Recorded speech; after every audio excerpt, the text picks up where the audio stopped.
रूस के राष्ट्रपति व्लादिमीर पुतिन वैश्विक मीडिया में छाए हुए हैं। व्लादिमीर पुतिन कोई ऐसी शख्सियत नहीं जिन्हें किसी परिचय की आवश्यकता हो। पुतिन नाम ही इनका आई कार्ड है और रूस इनकी पहचान। फिर भी उनके जीवन में कुछ ऐसे पहलू हैं जिन्हें जानना दिलचस्प रहेगा। मैं हूँ बस यहाँ मैं हूँ, मेरे जैसा कोई है कहाँ। वैसे तो ये गाना बॉलीवुड का है, लेकिन फिलहाल रूस के राष्ट्रपति व्लादिमीर पुतिन पर एकदम सटीक बैठता है। राजनीति अनिश्चितताओं का मंच है, लेकिन व्लादिमीर पुतिन के साथ कभी अनिश्चित नहीं होता। रूस में पुतिन का मतलब ही निश्चित है। रूस की सारी शक्तियां पुतिन के हाथों में सिमट कर रह गई। आलम यह है कि वहां प्रधानमंत्री की नियुक्ति भी राष्ट्रपति ही करता है और राजनीतिक पार्टियां राष्ट्रपति के नियंत्रण में होती हैं। इसका एक उदाहरण हाल ही में हुए चुनाव है, जिनमें पुतिन स्वतंत्र रूप से राष्ट्रपति पद के लिए खड़े थे और उनका मुकाबला करने के लिए एक मजबूत उम्मीदवार तक नहीं था। पुतिन रूस को लेकर हमेशा कठोर रहे हैं। उन्होंने इसे सर्वोपरि माना है, लेकिन इनके ऊपर कई बार भ्रष्टाचार के भी आरोप लगे हैं। ऐसा नहीं है कि पुतिन को इससे कोई नुकसान हुआ है, क्योंकि रूस में राष्ट्रपति का चुनाव प्रत्यक्ष रूप से आम लोगों द्वारा किया जाता है और इसमें विजयी होने का मतलब लोगों की उम्मीदों पर खरा उतरना साबित करता है। इसमें बड़ी बात यह भी है कि रूस में राष्ट्रपति का चुनाव जीतने के लिए कुल वोटों का 50% मिलना जरूरी है। क्या है रूस और यूक्रेन के बीच विवाद?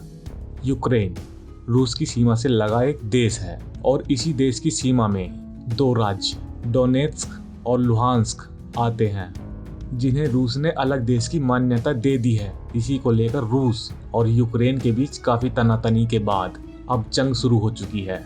रूसी राष्ट्रपति पुतिन ने यूक्रेन को खत्म करने का मन बना लिया है। यही वजह है कि रूस ने यूक्रेन के खिलाफ सैन्य ऑपरेशन शुरू कर दिया है। इस जंग को रोकने की बहुत कवायद हुई, लेकिन दुनिया भर के देशों की मेहनत बेकार रही। पुतिन ने पूर्वी यूक्रेन के डोनेत्स्क और लुहांस्क को अलग देश के तौर पर मान्यता देने के बाद वहां सेना भेज दी। रूस और यूक्रेन के बीच इस बार विवाद की जड़ नाटो को माना जा रहा है। कौन है नाटो? नाटो यानी नॉर्थ अटलांटिक ट्रीटी ऑर्गेनाइजेशन, जिसे 1949 में शुरू किया गया था। यूक्रेन नाटो में शामिल होना चाहता है, लेकिन रूस ऐसा नहीं चाहता। रूस को लगता है कि अगर यूक्रेन नाटो में शामिल हुआ तो नाटो देश के सैनिक उसकी सीमा के पास आकर खड़े हो जाएंगे। रूस नाटो से इतना डरता क्यों है? दरअसल नाटो एक सैन्य संगठन है। जब नाटो बना तब इसके 12 सदस्य देश थे। आज इसमें 30 देश शामिल हैं, जिसका मकसद साझा सुरक्षा नीति पर काम करना है। अगर कोई बाहरी देश किसी नाटो देश पर हमला करता है तो उसे बाकी सदस्य देशों पर हमला माना जाएगा और उसकी रक्षा के लिए सभी देश मदद करेंगे।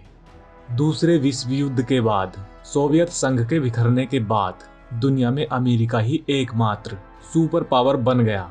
अमेरिका के नेतृत्व वाला नाटो अपना दायरा बढ़ाता चला गया। सोवियत संघ से टूटकर अलग बने देश नाटो के सदस्य बनते चले गए। 2004 में इस्टोनिया, लातविया और लिथुआनिया नाटो में शामिल हो गए।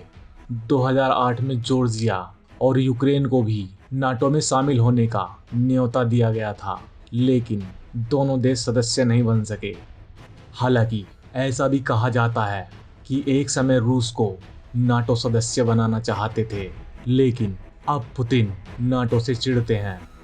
रूस की सीमा से सटे इस्टोनिया, लातविया, लिथुआनिया और तुर्की नाटो के सदस्य हैं।